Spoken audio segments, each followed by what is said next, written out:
2022 साली ज्यावेळी पुन्हा या महाराष्ट्रामध्ये महायुतीची सत्ता आली, त्यानंतर माननीय शिंदे साहेबांच्या नेतृत्वामध्ये महानगरपालिकेमध्ये आम्ही एक निर्णय घेतला आणि दरवर्षी त्या रस्त्याचं डांबरीकरण करायचं.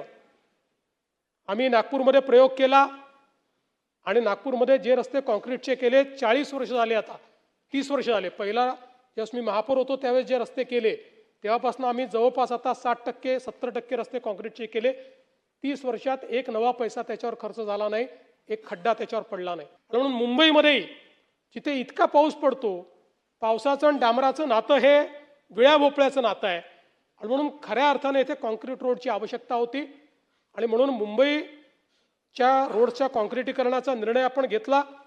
2 टप्प्यांमध्ये आपण याचं काम सुरू केलं. जवळपास रस्त्यांची लांबी ही 2050 किलोमीटर आहे. त्यापैकी 1200 किलोमीटरचं काम हे पूर्वी त्या ठिकाणी पूर्ण झालं होतं आणि जवळपास आता नव्याने आपण 575 किलोमीटरचं काम पूर्ण केलं आणि 138 किलोमीटरचं काम सुरू आहे. म्हणजे जवळपास हा प्रकल्प पूर्ण झाल्यानंतर 2050 किलोमीटरपैकी 1913 किलोमीटरचे रस्ते म्हणजे 95% रस्ते हे मुंबईमध्ये कॉन्क्रीटचे रस्ते असतील, ज्याच्यावर आपल्याला खड्डे पडणार नाही, वारंवार त्या ठिकाणी काम करावं लागणार आहे.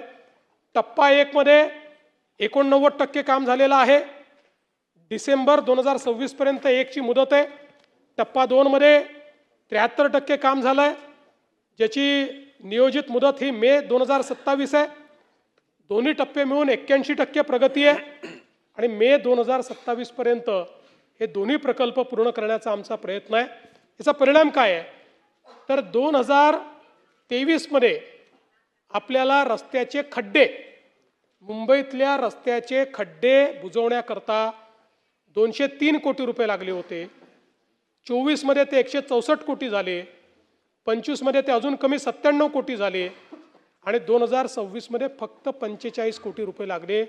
म्हणजे 203 कोटीवरनं आपण 45 कोटीवर आलेलो आहोत आणि पुढच्या काळात याहीपेक्षा कमी पैसा आपल्याला लागेल. आणि अर्थातच मुंबईमध्ये रस्ते की खड्डे वगैरे असे काही जे काही आपल्याला पूर्वी बातम्या पाहायला मिळायच्या, बहुतांश मार्गांवर अशा बातम्या आपल्याला त्या ठिकाणी पाहायला मिळणार नाही.